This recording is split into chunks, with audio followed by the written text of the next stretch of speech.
అత్యాచార నేరాన్ని Johnny master అంగీకరించినట్లు remand రిపోర్టులో పోలీసులు తెలిపారు. దురుద్దేశంతోనే బాధితురాలిని అతడు అసిస్టెంట్గా చేర్చుకున్నాడని వెల్లడించారు.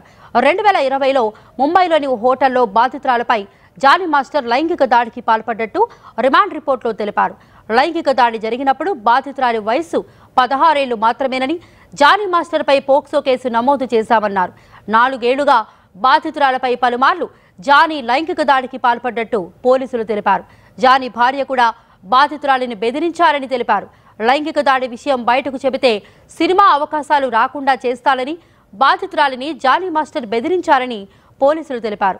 తన పలుకుబడి ఉపయోగించి బాధితురాలకు సినిమా అవకాశాలు రాకుండా అడ్డుకున్నారని రిమాండ్ రిపోర్టులో పేర్కొన్నారు.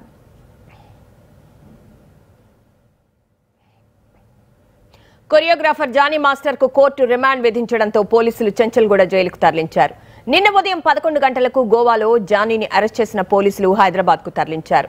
ఉదయం గోల్కొండ ప్రభుత్వాసుపత్రిలో జానీకి వైద్య పరీక్షలు నిర్వహించి కోర్టులో హాజరుపరిచారు. జానీ మాస్టర్ కు ఉప్పర్పల్లి కోర్టు 14 రోజుల రిమాండ్ విధించింది.